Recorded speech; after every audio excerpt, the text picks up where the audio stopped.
Eu vou falar em pé também, não por eu ser professora, mas porque eu simplesmente não enxergo daqui onde eu estou. Boa tarde a todos.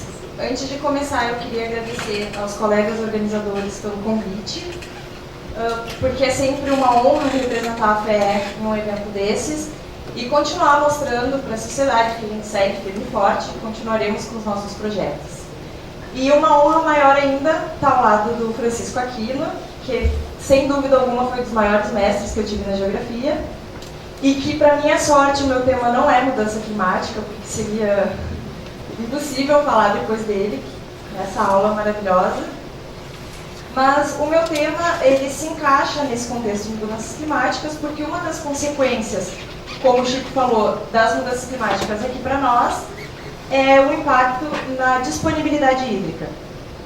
Então, eu vou fazer um apanhado geral de uma análise de um cenário da disponibilidade hídrica no Rio Grande do Sul, num contexto brasileiro e mundial. Então, para começar, a gente sabe que atualmente a água potável, ou água doce, junto com o petróleo, é o bem mais cobiçado do mundo, com uma diferença que o petróleo possui alternativas, né? Então ele é considerado um bem substituível, e a água doce não. A água doce ela é essencial não só para a manutenção dos ecossistemas, da vida como um todo, mas para qualquer atividade econômica no mundo. Aqui eu fiz uma lâmina, ela até meio tola, para ser bem didática, porque às vezes a gente pensa, mas o planeta Terra é o planeta azul, praticamente 2/3 do planeta é composto por água. Bom, mas 97,5% dessa água está nos mares e oceanos, portanto, água salgada. Do 2,5% de água doce que a gente tem no mundo, 2,493% seria uma água não acessível ou de difícil acesso, aprisionada nas geleiras, tanto nos polos como nas montanhas, o Chico já colocou. A água subterrânea, que é, em alguns pontos, uma água acessível, mas não de fácil acesso, também aprisionada na biomassa e na atmosfera. Resta, para fácil acesso, 0,07% da água doce do mundo. Então, se a gente conseguisse colocar toda a água no mundo dentro de um galão de 20 litros, o que a gente tem de água doce é mais ou menos 500 ml, que dá uma garrafinha dessas que a gente está acostumado, e o que tem de água doce acessível é em torno de 30 gotas. Então, só para a gente ter uma noção da dimensão da distribuição dessa água.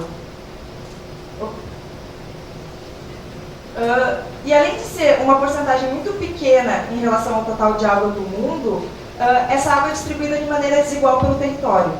Primeiro, por aspectos naturais, então características geográficas, o tipo de solo vai determinar a quantidade de água que infiltra ou que escoa para os cursos d'água, o clima, regimes de precipitação, o relevo, a vegetação, fatores como maritimidade, continentalidade, enfim, uma série de fatores naturais que determinam a distribuição da água no planeta.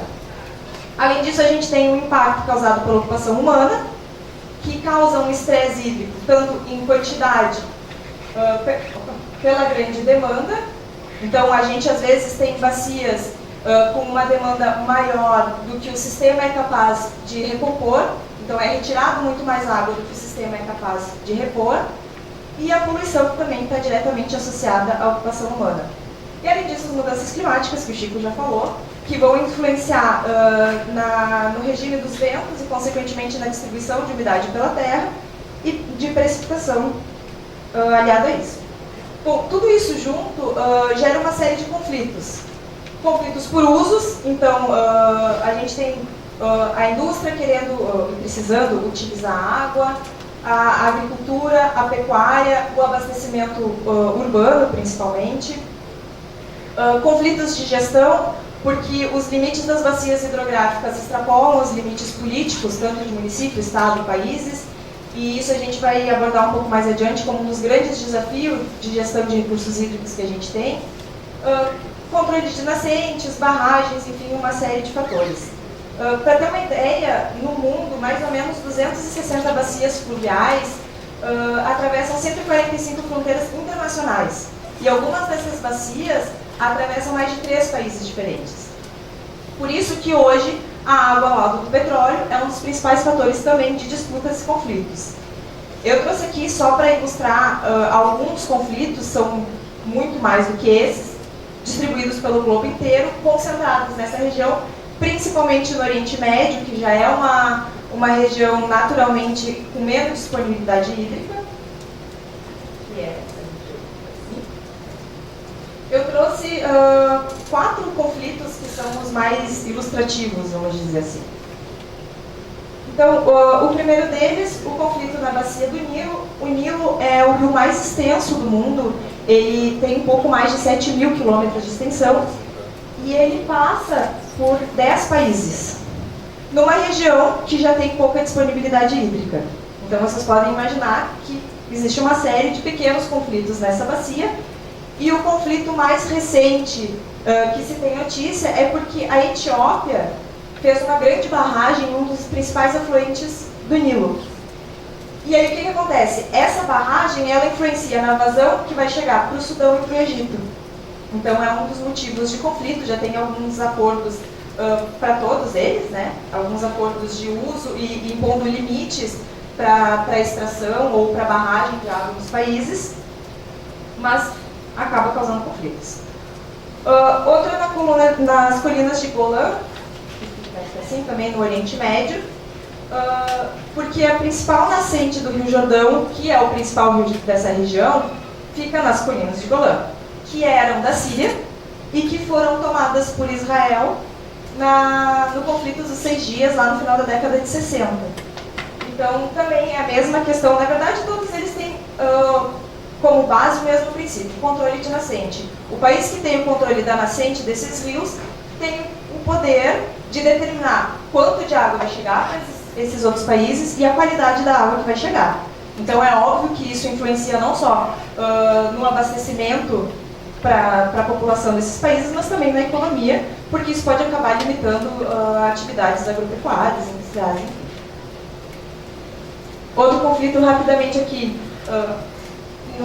na região da antiga Mesopotâmia, pelo controle também das nascentes do Rio Tigre e Eufrates.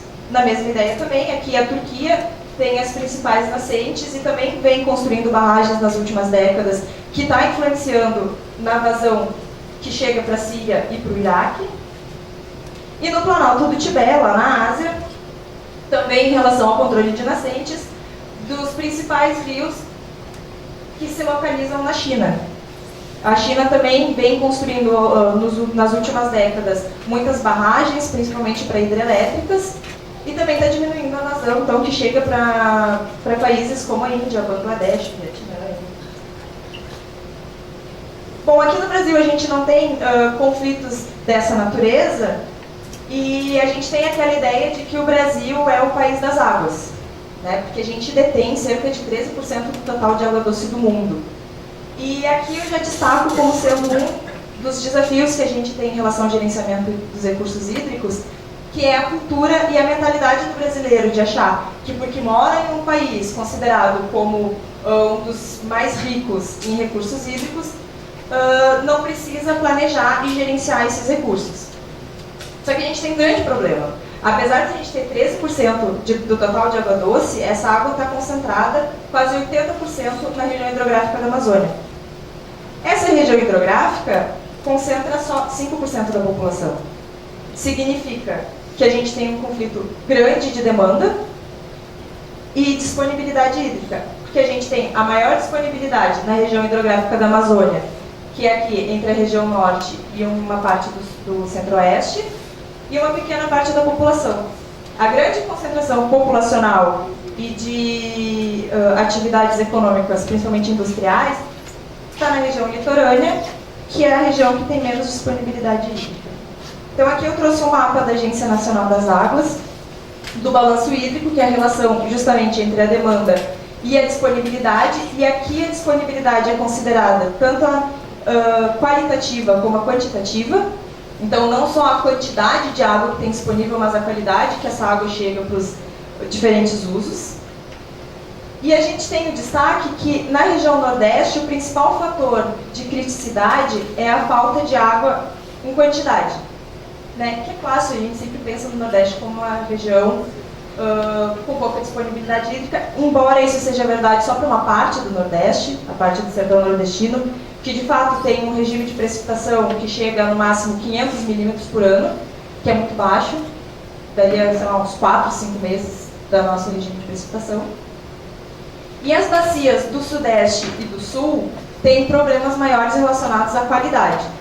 Embora também a gente tenha problema de quantidade, aqui no Rio Grande do Sul, principalmente aqui na campanha, como o Chico falou, a gente tem uma precipitação, um volume de precipitação bom, só que não é bem distribuído ao longo do ano. Então, o que acontece? A gente tem cada vez mais eventos de maior precipitação em um menor espaço de tempo e períodos de estiagem. Então, isso aliado à falta de planejamento, que não tem uma política de armazenar essa água quando tem a precipitação para ser utilizada nas épocas em que tem menor precipitação, acaba tornando essa região também crítica em relação à disponibilidade hídrica.